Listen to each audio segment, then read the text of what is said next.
questions that have been submitted, and we're going to do our best to give an answer, a reasonable answer. Keep in mind that this is an open forum. If you have any questions that come up as we're discussing these things, we have the microphone open. You come up to the microphone and ask a question. We've had some questions been submitted. The purpose of this open forum is not to criticize or belittle anybody. It's simply a search for the truth and trying to give an answer for what we believe. And so, with that said, I would like to thank, first of all, before we get into that, the Fish Hatchery Road congregation for hosting this lectureship, and the brethren here for providing a fine meal, and for our visitors. We've had a lot of sister congregations visiting, and a lot of people from the community. Some students from the college have come to listen to these lectures. Been here all day, and we certainly appreciate each and every one of you. Lectureships are fine, speakers are important, but without people sitting in the pew to listen to the lectures, we can't have a lectureship. So you are a vital part of our lectureship process. Certainly is good to be here discussing these topics. And I want to extend my personal appreciation to the speakers that have volunteered their time to prepare these lessons, to come here and present them. And certainly they've all done a great job in preparing to present their lessons. I have a couple of questions that I'm going to deal with that were submitted.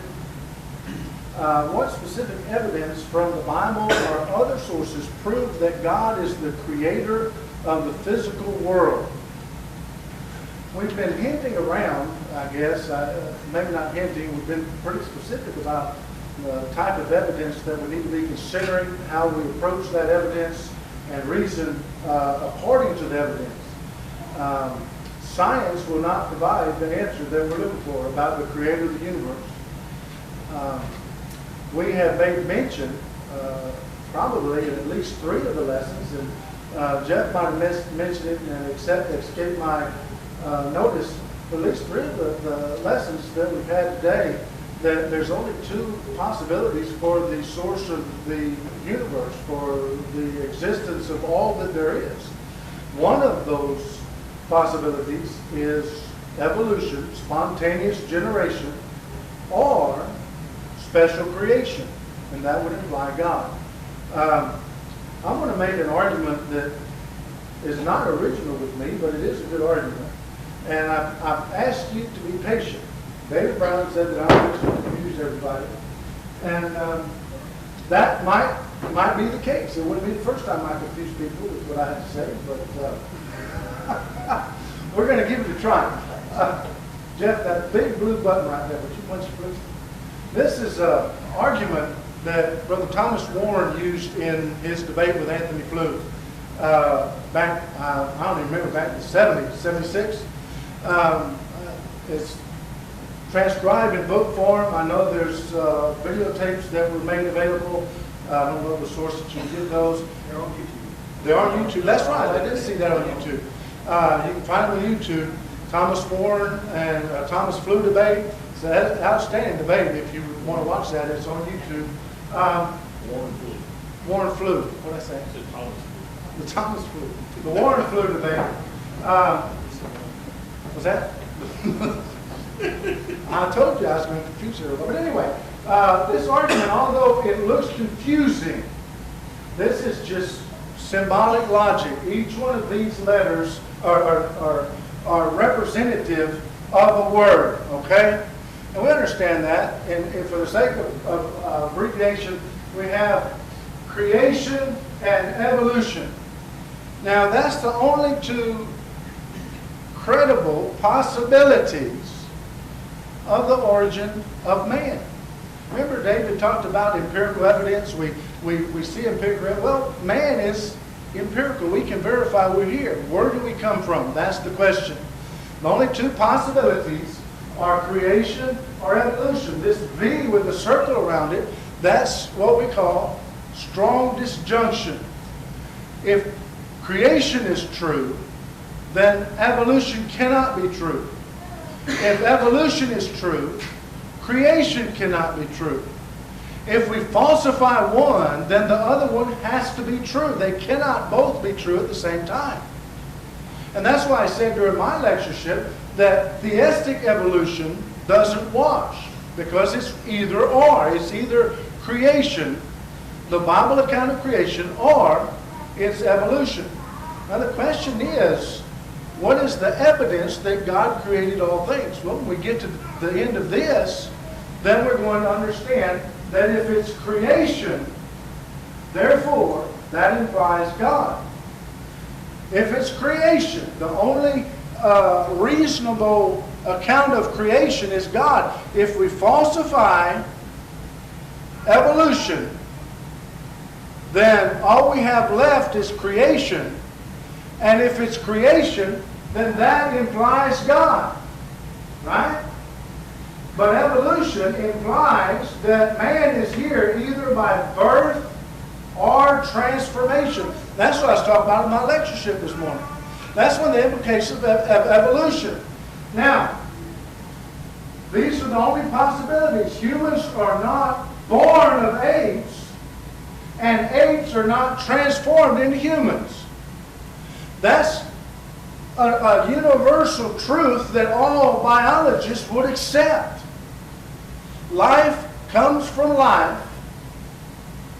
And what? All life comes from previous life. Everything reproduces after its kind.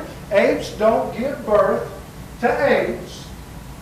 And regardless of what the evolutionists would have us to believe, one species is not transforming into another species. Apes give birth to apes. Apes don't give birth to humans. Thank you. Okay? And that's the only two possibilities. No biologist, no scientist that observes nature is going to affirm that a non-human will ever give birth to a human. Nor will they say that a non-human transforms into a human. Now this chart gave Anthony Flew fits. And he tried to answer it by saying that from non-human to human, it just kind of fades off into it. It's a gray area. Okay, somewhere in that gray area, there is going to have to be a point at which the non-human becomes human, either by birth or transformation. And it's not by birth. It's not by transformation. You see, we come here in conjunction. It's not by birth, and not by transformation. The Morgan's theorem, we deny the premise. It's not by birth or transformation. Therefore, it's not by what? It's not by evolution. This looks complicated, but it's pretty simple. If it's evolution, it's either one of these two, but it's not one of these two. Therefore, it can't be by evolution. And if it's not by evolution, then it's what? It's by creation. And if it's by creation, therefore God. See, there's a sound argument. The premises are true. And by the way, any proposition, evolution, that implies false proposition, birth or transformation, is itself false. Any proposition that implies a false proposition is itself false.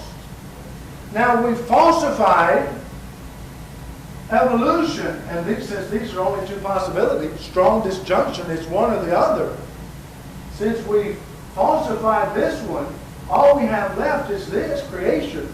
And creation implies what? God.